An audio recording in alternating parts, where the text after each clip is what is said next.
Tonight on That's Dark. Not born to be a queen, but made into a queen.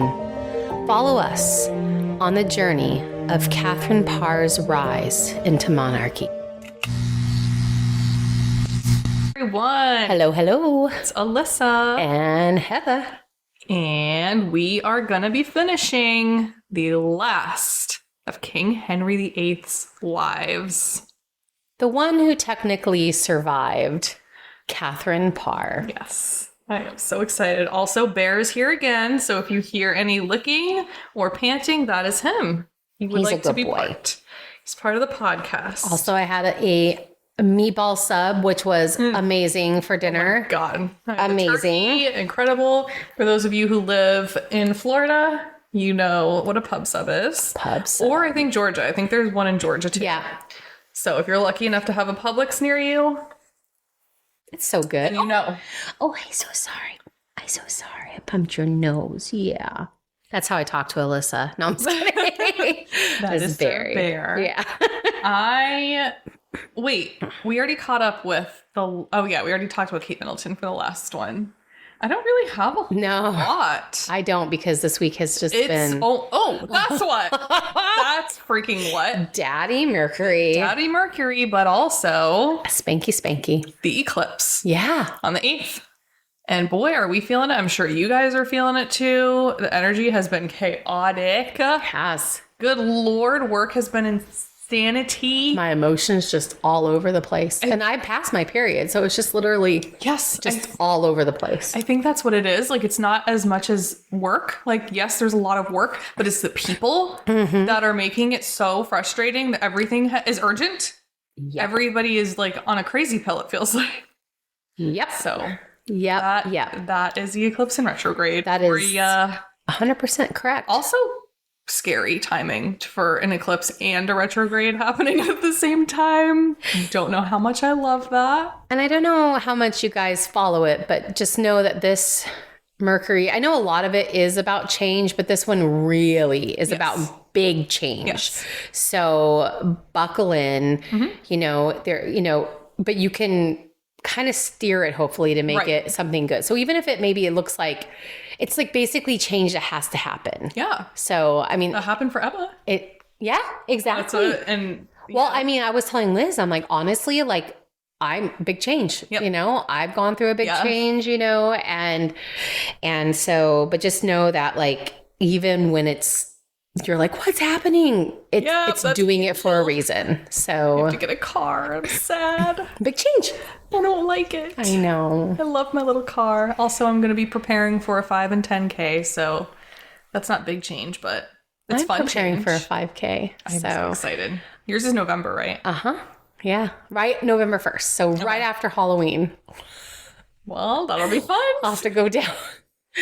I'm going to get up at early in the morning. I'm excited, though, to have that, fun. Get that. I just want that to hang it in my office. And I'm excited to see all the characters. Yeah. I haven't decided if I want to dress as Disney bound as Pooh or Eeyore, but I feel like it's one of the two. Oh my God. Eeyore would be I know. With the cute ears. Yeah. Bear Grease. Eeyore it is.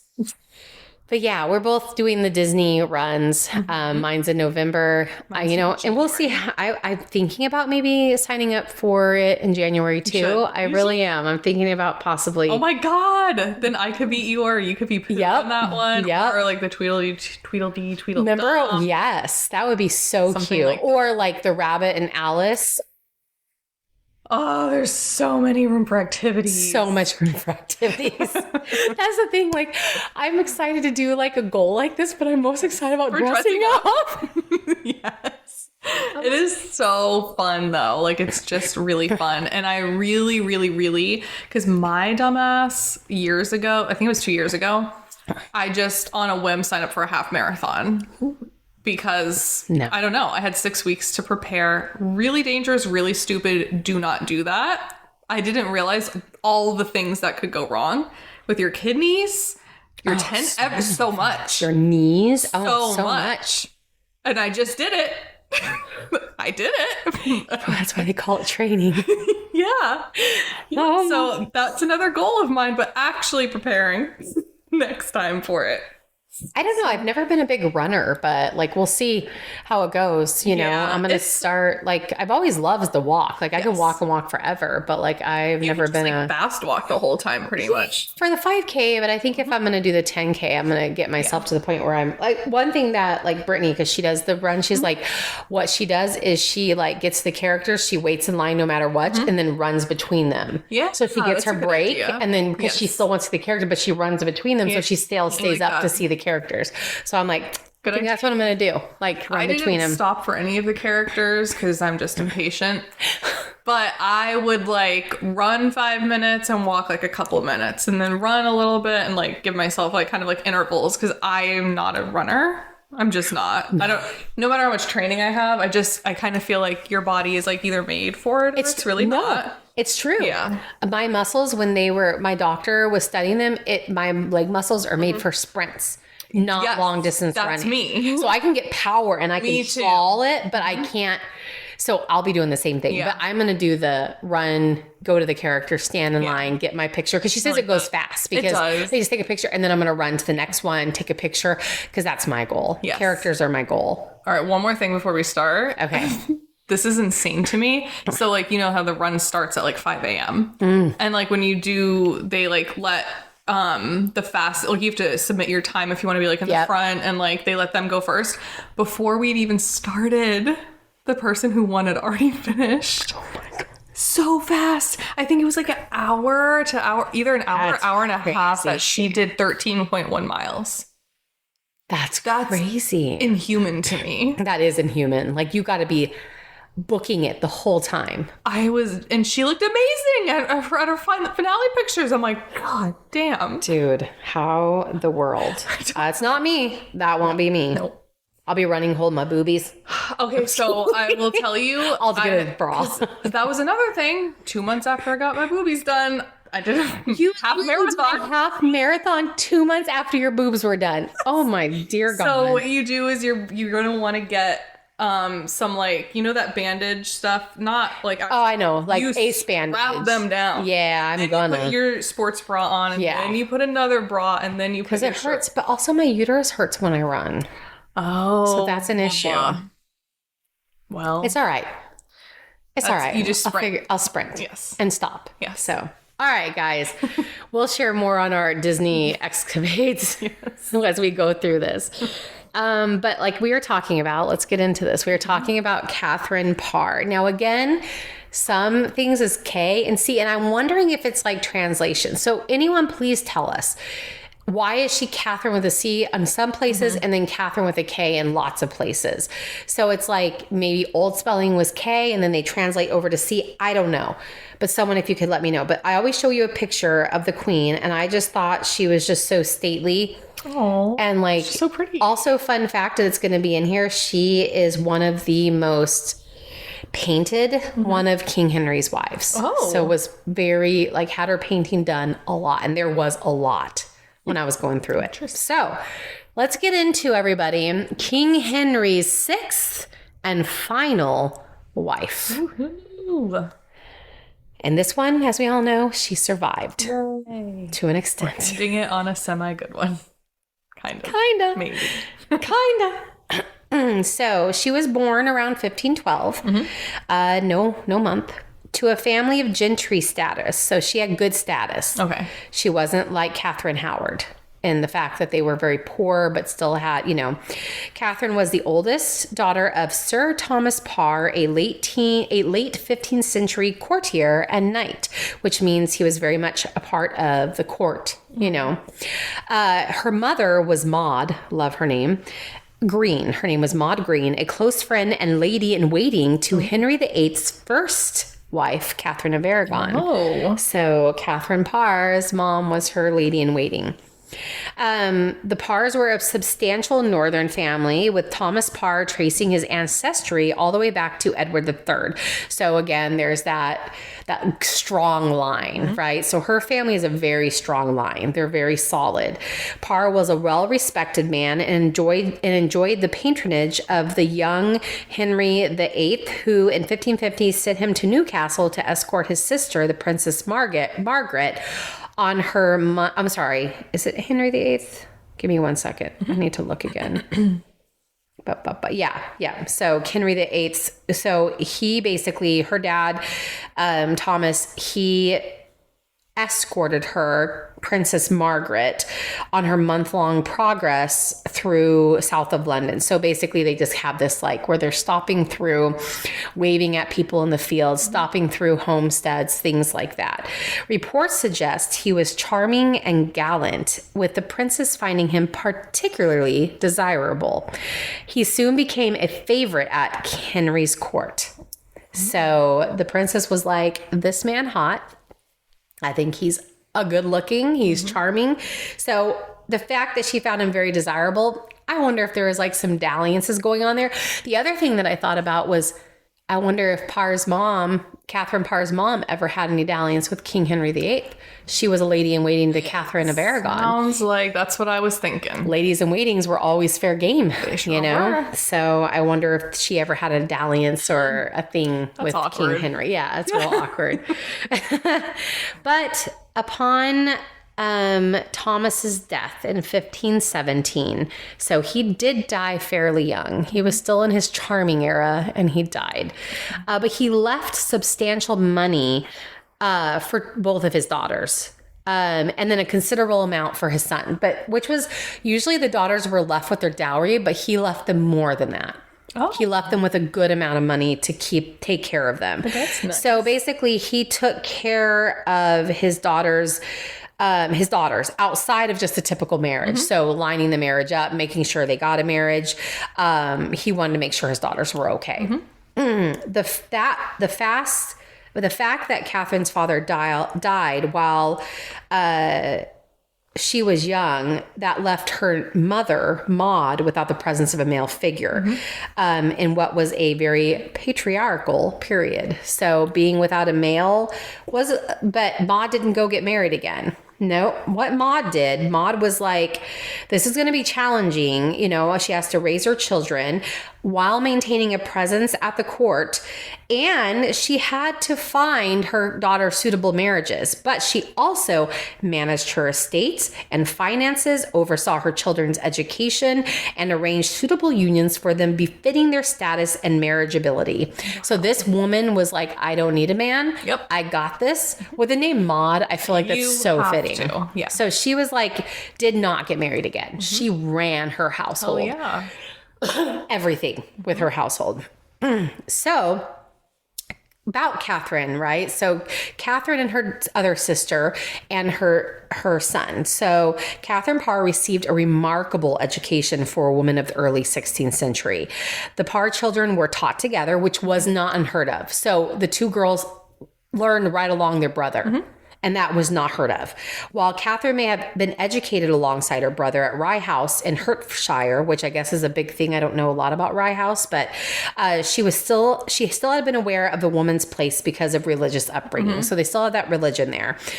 She followed the scripture as being fashioned from Adam's rib and subordinate to male authority. Although her tutors and details from her education are sparse, her adult interests provide an impression of her primary education. She was fluent in several languages, including French, and was fervent believer in the new learning of her. So she liked the new learning. So of her adulthood, in which personal piety and accessibility of the Bible without the.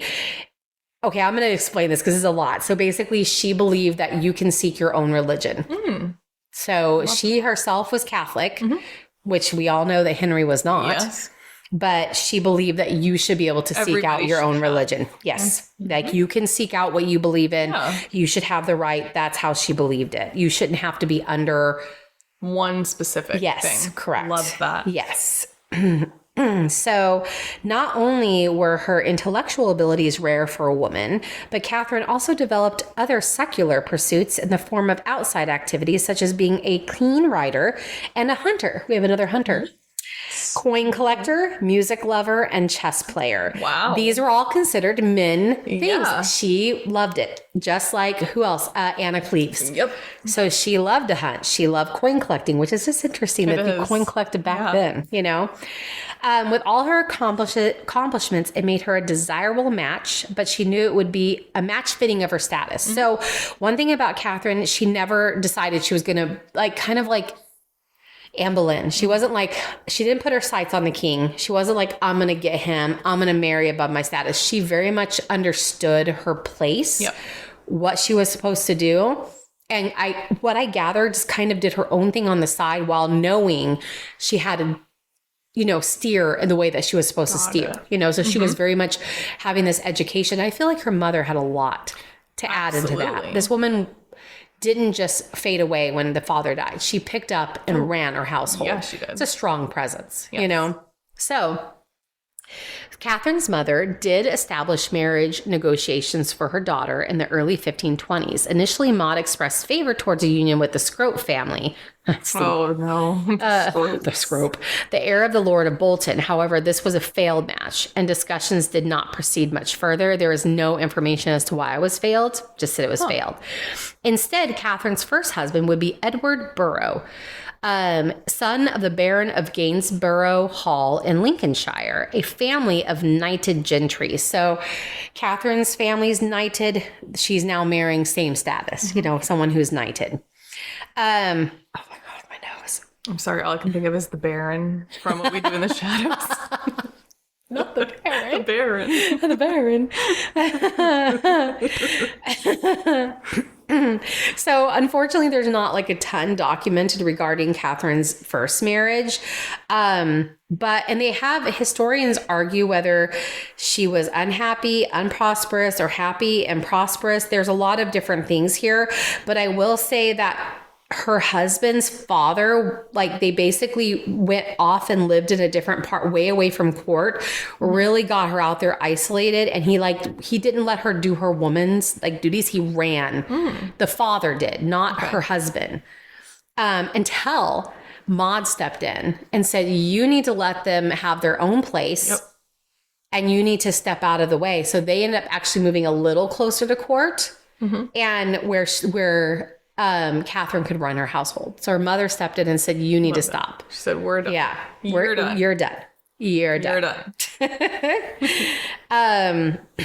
So they had their own private residence the rest of their marriage. They didn't have any children. And then Edward ended up dying in 1533. Catherine was only 21. Wow. That was her first marriage. Although from a respected family, she needed to ensure a second marriage for her prosperity. So her first marriage didn't give her a ton of income because of the fact that the father was still alive. Edward, her husband, died. It just didn't give her anything, really. So her first marriage had failed to produce an heir, too. So no babies. She didn't have a single baby. And she would no longer have her strong-willed mother's presence now because her mother died as well. Shortly after Catherine was widowed in the summer of 1534. I know. I was like, that's sad. So what did Catherine do? She married her second cousin. Oh. Yeah, which happened a lot. John Neville, 3rd Baron of Latimer. Latimer had been married twice previously and was advanced in age compared to his younger wife, an age difference of just 20 years.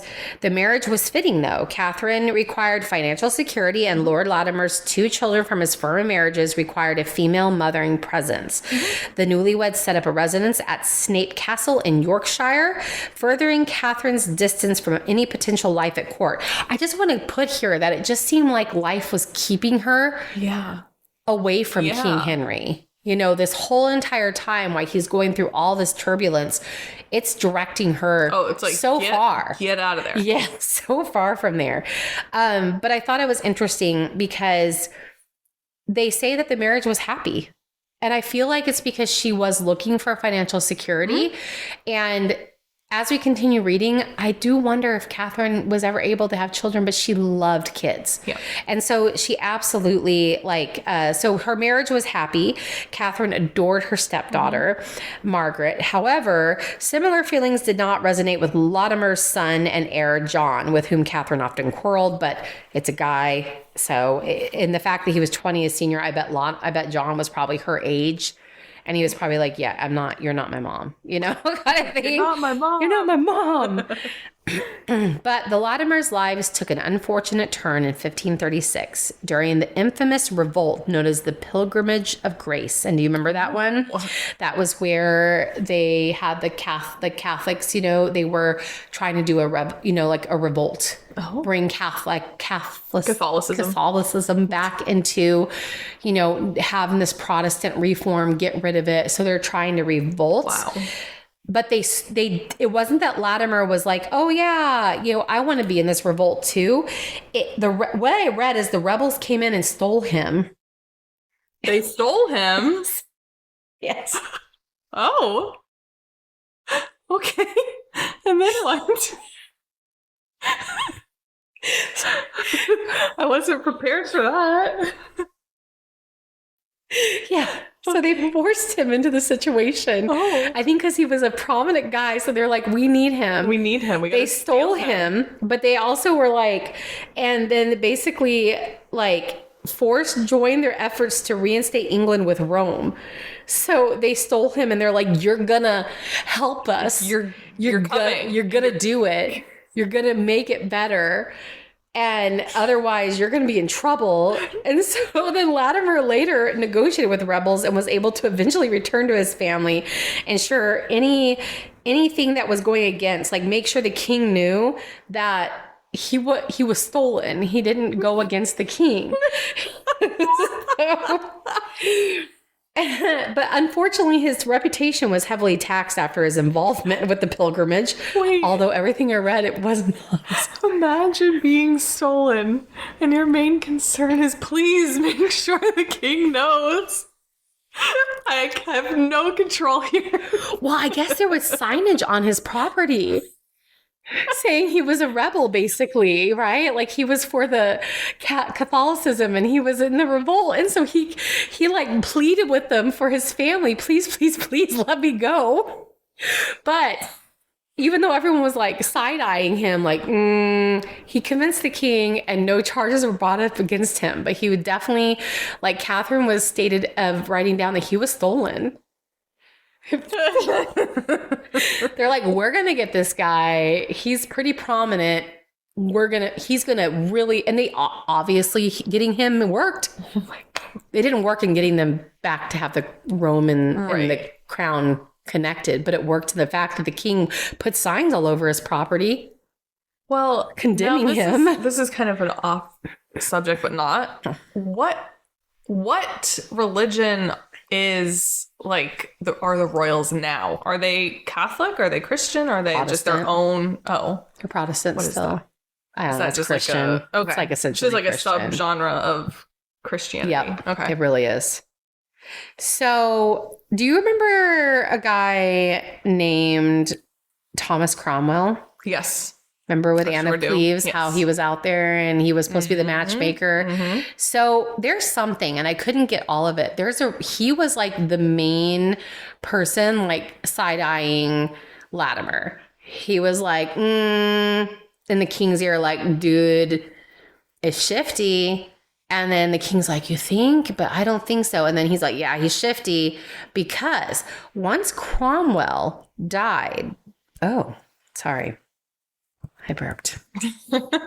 All of a sudden, King Henry let Latimer back at court. So this Cromwell had a lot in his ear. All the details are murky.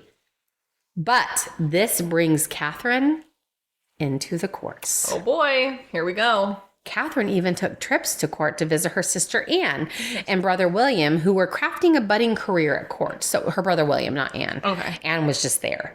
The Latimer family have lived primarily in the South following the pilgrimage, living in London in 1542, so Latimer could attend Parliament, a clear example of his revival to favor. So the king even let him have Parliament after all of that with his part. So I think the king clearly believed finally with when Thomas Cromwell left, okay, you literally were stolen.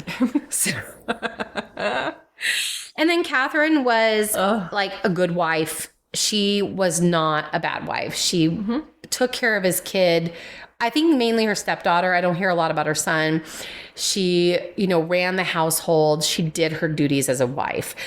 So Latimer becomes ill, and Catherine was a diligent wife in caring for him during the final illness, with his death quickly following in 1543, although a wealthy widow following in her second husband's death. So now she has, and I think that was her whole goal. He's way older than her. At least if he's passing away, I have this, she would have, Catherine would have likely had to return to her northern states, far from the glittering affairs of the court of London. So he's dead. Even though she's wealthy, she's most likely going to have to leave court because she doesn't have a husband. But with this in mind, she managed to form a friendship with, guess who? Who? Princess Mary Tudor. The one that all the wives, except for Anne Boleyn and Catherine Howard, the ones that really, they formed a friendship with Mary. And I think there was something there with that. Like the daughter of Catherine of Aragon, her late mother's employer and trusted confidant. So by February of 1543, Catherine was established in Mary's household. So now Catherine is in Mary's household. She would quickly go on to catch the eye of the king, although she was besotted with the charismatic and charming Thomas Seymour, who is Jane Seymour's brother. I was just going to ask that. Yep, her brother. Interesting. She is besotted. They wrote letters back and forth. She loved him. They have letters from them. I don't have a lot of them. I didn't get him, but she loved him. And they absolutely planned on being married. That is until. Oh boy. Henry VIII sent Thomas on a business to Brussels, leaving Catherine to be courted by him because he already set his eyes on her. He saw her in Mary's household. He wanted her. He told Thomas to get the hell out. Good God. And he was aging. We know he wasn't old, but they all described him as aging. And he was very temperamental. We know he is. And I'm sure with age it got worse. So Catherine had no choice. Catherine wasn't stupid. She knew she had no choice. She knew she had to tell Thomas, oh my God, goodbye. I have to stay alive. I have to marry him. There's just no choice. That's so awful. Yeah. So Catherine and Henry VIII were married on 12th of July, 1543 at Hampton Court Palace in the Queen's Closet. In the Queen's Closet? I think it's a room. Like, I was looking up and I don't think it's her closet. I think it's a room. And the marriage was initially very successful because we can now tell with Catherine's mindset, she's very good at just being the wife. Right. Catherine created a caring environment and was involved in the upbringing of the king's children. Prince Edward wrote to the Queen frequently regarding his educational process and an important factor in Catherine's relationship with the king's children, wishing for his children to emulate her own humanist education. In fact, the Queen was the first woman to have her own work published in English. So she had a lot of religious works, but she really, if you can tell, she's focused on the children. She really had that relationship. And Prince Edward's mom, Jane Seymour, she's gone, which is interesting because she's in love with his uncle, essentially. But, he's writing her and he's giving her updates on his education, which you would do to a mom, So although academically competent, Catherine became an advocate of artistic patronage. So she was all about the arts. She became Henry's most painted queen. Catherine commissioned full-length portraits of her 3 stepchildren. Catherine was aware of the secular medium she was working with, showing the image of royalty and magnificence on a much larger scale than ever before. Iconography was not her only means of propelling the advances of her stepchildren. She influenced the king to ensure they were restored to succession, as any future heirs following the current union seemed doubtful and unrealistic. So she knew she wasn't having kids. I really feel like she knew she wasn't having kids. So she urged Henry to reinstate Elizabeth, which is Anne Boleyn's daughter, and Mary, which is Catherine's daughter, back into succession. And what that means is now they're in line to receive the crown. Before, Henry moved them as bastards, even though Mary was not. And neither was Elizabeth. They were both conceived under marriage, but he removed them as bastards. And so, but she... What's his deal, dude? I don't know, but she worked with him and was able to get them back into line. And if it wasn't for her, the events would not have followed the way they did. Wild. There'd be no Queen Elizabeth. No. That's crazy. No. In fact, they literally talk about the fact that maybe there wouldn't have been queens. What? Yeah.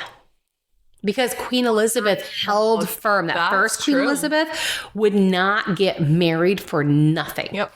And held firm on establishing for 30 years she was a monarch. Yep. Which is crazy. So people were initially happy for the union. The king's secretary wrote to the Duke of Norfolk that Catherine was a woman, in my judgment, for virtue and wisdom and gentleness most meet for his highness. And I am sure his majesty never had a wife more agreeable. Equally admiring was the English ambassador to Venice, who wrote flatteringly about the queen's beauty. The king showered her with titles, jewels, lands. However, his ailing health resulted in moments of anger and incredible generosity, essentially becoming unpredictable and lacking in continuity during the later years of his reign. A clear example of his irresponsible personality would be the involvement of England and France. I meant to look up what was going on in France, but basically he got himself involved when he didn't need to because he wanted to go back to his glory days. Mm-hmm. So he's sick. He's old in their days. Not really old. He was like 50 something. And he's like, got himself all involved. But Catherine was like, go right ahead, honey. Yep. Go do your little things in France. I got it covered here. So Katherine Parr was made regent and governess of the kingdom in the king's absence. She was keen to surround herself with the royal children, bringing Princess Elizabeth back to court from Hertfordshire, and from July until September kept all three royal children at court and ruled in the king's name. This was an unusual gesture. At a young age, royal children were provided with their own household and staff away from court and were educated in their own households. So they are essentially removed. Yeah. And they got separated from each other. That's weird. Yeah. Royal children would only come together for celebratory events, but Catherine wished for them to be together during the king's absence. Perhaps this gave her the opportunity to bond with them on a more informal basis. So she brought the kids back. She brought Elizabeth back into court. And then Catherine was successful during her time as regent. She signed 5 royal proclamations. However, the rule of a female, particularly one who previously been a Yorkshire housewife, earned her a lot of enemies. So she's ruling while he's gone and the men are watching and they're pissed. So they start cultivating and they're going to start scheming and working behind the scenes because they don't like her now. You know, they don't like the fact that she's got influence over the king. They know that she really connects with Catholicism, but she's never once pushed it on anybody. Right. She's never tried to do any of that, but they're trying to find ways to like get her in trouble. So feeling intimidated by her. Yeah. Yeah. So because they want a queen there that's going to be real strong with that reform, right? They want to keep it a reform. Right. And so they're like, okay, I think she's just too, because she's very open about her religious beliefs. She's not a liar. You know, she's like, I am, but I'm not trying to push anything. So they basically started gathering what they thought was evidence, And the king himself was kind of becoming discontent with her outspoken views on religious policy. But again, it was a policy of you can just believe in whatever you want to believe in. So they are kind of using that. And they finally got enough evidence to accuse her of being a heretic and working against the king. Yeah. Things still were going great. And King Henry was still showering her with gifts. And then once they had enough, they said, I want to arrest the king. But Catherine, the queen, I mean. I was going to say. Not the king. They came to the king and they said, we have enough. You know, even though he was showering her gifts, he loved her as far as Henry love. You know, I say, quote unquote, love. Yeah. I mean, exuberant gifts. I guess it was said that he would just pour money on her. I mean, just money after money. Well, hell yeah. Yeah, she got him in the right time. When he was going a little steep. Yeah. But here's Catherine, who managed to discover that she was in a vulnerable situation and ran to her bedchamber claiming she was ill. The king rushed to her bedside because she acted like she was real ill. Yeah. And she affirmed that she was the king's diligent servant in all that she did and always worked for the honor and service of the king while she was, quote unquote, very, very ill. These soothing words of submission fed Henry's authoritative self-perception of himself. And he swiftly canceled the warrant for arrest. After reprimanding Catherine for her outspokenness, which may have reminded the king, which he told her reminded him of Anne Boleyn. So he said, you don't do that anymore. And she's in bed and she's like, oh, I'll never do it again. I am your diligent servant, king. And he was like, perfect. Great. That's all I need. That's all I need to know. You made me feel like such a manly man again. Yep. We're so good, you know? So. Oh my God. So that was it. Shortly after that, King Henry died. There you go. He's dead. She did it. She survived him. So he died the following year after her little, I'm so ill. I just love that. I love that she was like, what do I do? What do I do? Oh, I'm just a lady. So ill. I'm a lady who's ill and I would never hurt you. So weak. And you're so strong and manly. I could never live up to that. You probably never get ill, King Henry. Oh my God. I just came up with the perfect. I'm going to rename all of these and call it Surviving King Henry Yes. VIII. Well, not all of them. Not all of them. No. Maybe this one will be Surviving King Henry. So now Catherine's widowed for the 4th time from the king. And honestly, she can't stay queen, obviously. Right. You know, she's not born into that. She's not born into the succession. So Edward, his son, is going to step up to be king. So what happens with Catherine? Well, Catherine is in favor with all the children. You know, Edward loved her. Yep. And she had a lot of money. So what did Catherine do? Catherine went after dashing Thomas Seymour. And within weeks of Henry dying, she took him as her lover and married him in secret without the consent of the royal council. I just got chills. That makes me so happy. Which was now governing country during King Edward's minority. So she was supposed to ask. Mm-hmm. She did not. She didn't. But I just want to talk about what beautiful poetic justice. Because what did King Henry do when he removed one of his wives? Weeks later. On to the next one. Weeks later, married his next one. One was in 24 hours, right? Oh, yeah. Yeah. She was waiting. Yep. I guarantee she was just smart, had Thomas. Yeah. They knew each other and they were in love. So she went right away. My God, it literally just gives me chills. I know. Some say it was foolish for Catherine to marry, especially to a man not befitting a dowager queen and without consulting the king's council. And they also basically, and it did alienate her, unfortunately, from her stepson because he was the king and because she did it without counsel. And caused scandalous gossip at court. But she didn't care. No. She did not care. Nope. Catherine was still able to secure the guardianship of the young Princess Elizabeth. So she kept Elizabeth with her and then Lady Jane Grey, which, interesting enough, Lady Jane Grey will later go on to be a certain thing with Princess Elizabeth and this whole thing. So all these key players are going to go on in stories. Yeah. The marriage was a love match.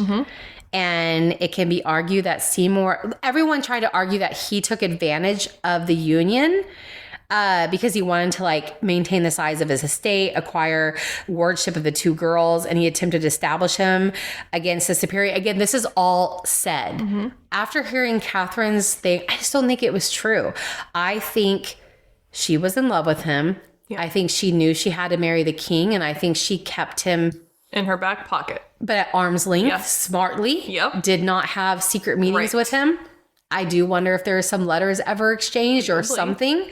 And then I think that those two were in love, and she was like, okay, we're going to be married now, you know? So. Oh, it's so awesome. Yeah. And then there's also all this weird rumors going around saying that Seymour tried to be engaged with Princess Elizabeth. All of that was squashed. Like Catherine could give two cares. She was like, yeah, no. But Elizabeth did, and Elizabeth even vehemently denied. Yeah. She was like, no, we are not engaged. We've never had anything. And Elizabeth ended up moving away. And I think it was just because of the rumors, but I don't think it was like they left on bad terms. I didn't hear anything where they left on bad terms. By this time though, Catherine was pregnant. Finally. Never got pregnant with any of her other husbands. Boy. And then the Dowager Queen traveled to her confinement, which is where they go to be alone to have a baby. And she gave birth to a daughter who was baptized as Mary. But sadly, Catherine quickly became ill. And it was with that same fever that Jane Seymour got, which they called puerperal fever. And it was imminent death sentence in most cases during that period, because essentially what it was is that we have part of that placenta that gets left up infected. You get a fever, and they didn't understand that at the time, and you die. So just 6 days after the birth of her daughter, Katherine Parr died, and she was 36. Oh my God. But I do want to say she did her duty. She did so much. She did. So I wanted to read something specifically out of one of the things. Some of these things that I read just hit me so well. And it says, often misinterpreted as in popular culture as King Henry's nursemaid, Catherine was instead a remarkable and able woman. Far-reaching in her personal and outspoken beliefs on religious policies, Catherine was also very able in terms of political maneuvering, an example being her time as regent. Her patronage extended towards the arts, fashion, and architecture. She enabled the succession of her stepdaughters through personal interventions and passion, with historians suggesting that her queenship paved the way for the future queen regents, Mary I and Elizabeth I. Overall, Catherine's presence, secular, personal, and political, was important during the final years of Henry's reign, and is singularly, thank you, important to discuss. Catherine was so much more than just, was smart. And Anna Cleves was smart, but Catherine was smart in a whole different way. Strategically smart. So strategic. And I think she really did have a very kind heart towards children. So her getting the kids, I don't think that had anything, and maybe had some strategy, but I think she also, yearned for children of her own, really took care of them. But in turn, it kept her going where she was. She kind of gives me similar energy to Catherine of Aragon in a way. Yep. Which is kind of interesting. He started with a Catherine and ended with a Catherine. And ended with a similar. Yeah. Yeah. I wish she could have.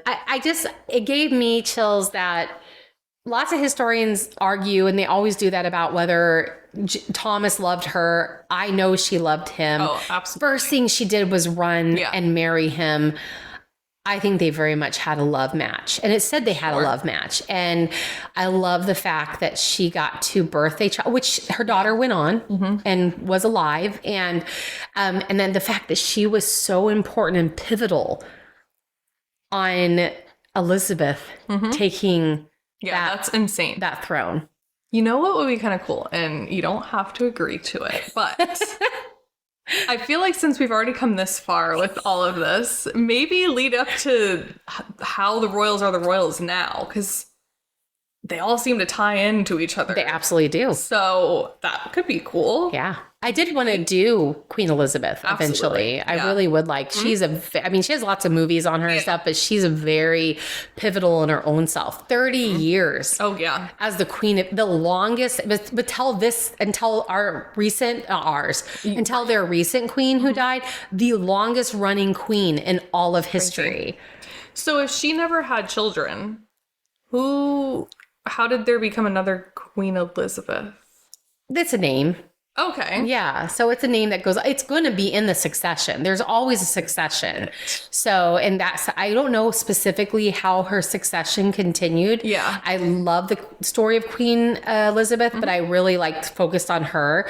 So that would be something interesting for me to look up. For sure. You know, what was her succession? Where did it go? You know, kind of thing. Because for Mary, Edward, died. And Edward's interesting, but not something I need to research because he was just there. He was king, died of sickness. Yeah. Mary takes, because Mary's next succession because of Katherine Parr. Yeah. So then Mary takes it. Mary, is not a kind queen. I think she just saw what happened to her mother. Yeah. She saw what happened to everyone in that court because, they were befriending her. Very frightened. And she was a very staunch Catholic. And she was very frightened. Frightened of who's going to take her throne. And so she thought she was finally pregnant. She married the King of Spain, the Prince of Spain, ended up being that she died of a tumor in her stomach. So she actually had cancer that they figured out nowadays. So then it goes to Elizabeth. And she is so smart. She's like, I am not marrying. Nope. I am not having a child because you guys are just going to get rid of me, because she's been such a controversy from the get-go. They're been trying to remove her, as you can see, because Katherine Parr brings her back into succession because they're she's a bastard because Anne Boleyn cheated on you. So that kid's a bastard. Get her out of there. Ridiculous. It's crazy. It's crazy when you start really delving in. And again, another one I want to do, like I said before, is Mary Queen of Scots. Her story aligns with them as well. She is killed because of Queen Elizabeth. What? Yeah. Yeah. Oh boy. It's so intertwined. Yeah. That is so wild. I know. It's still so weird to me to think that in this day and age, there are kings and queens present still. Because it just seems so, long ago. But and it's, kind of thing. Barbaric in a way. Yeah. But, because of how they handle things and off with their head. It's such a true thing. Get rid of it. Well, and they still are that way. They're just not outright about it. I know. It's crazy. It's just crazy to me. But I love that I got to end it on Katherine Parr. Yes. I love that she was the last one. I'm sad she had to die at 36, but I do love that she got to have a moment in time where she was married, rightfully so, to what was her love match, and got to have a baby. And got to die on that high. Yeah. Instead of and I think she would have been fine, honestly, if she died on, I think she just was able to maneuver so well. And her mother, I think, really gave her a solid woman presence that it was this is what you do with your life. Yeah. You take control. Right. But she did it. And so Anna Cleves was very very forward. She did it as in strategic maneuvering. Yeah. I'm just a female, by over she here knew when to play, when to be strong, when to, Yep. It's amazing. Yeah. That's so cool. That is Katherine Parr. And that is the last wife and the end of Henry VIII and his reign. And then we all know that Edward is reigning right now, but then Edward will die. Yep. And then Mary will reign, and then Mary will die. And so the next one that I will cover will be, I'm saying next one, but eventually I will be covering Queen Elizabeth. So excited. That'll be so fun. I do have to say, because you already know I have never been a history person because I've just never had it explained in an interesting way. But this is just I love it. It's just so, I get so excited. It's like a story time each time that you get to do one of the wives. And I'm yay. I love it. I love that too, because I love history so much. And I love that I could explain it to people that makes them not feel put to sleep. Yeah, like I try to. So much of it is so much. Even like some of the YouTube videos I try to watch, I'm just like, oh my God, you're gonna put me to sleep. It's just kind of like I try to like throw in words that are nowadays and like kind of relate it to how it would be, right? You know, like, oh, she found him hot, you know, like just so you can kind of understand in your own feelings where they were at. And I really try to make sure I bring them alive when I talk about them, you know? Yeah. So also I think it's funny that so many of his wives had red hair.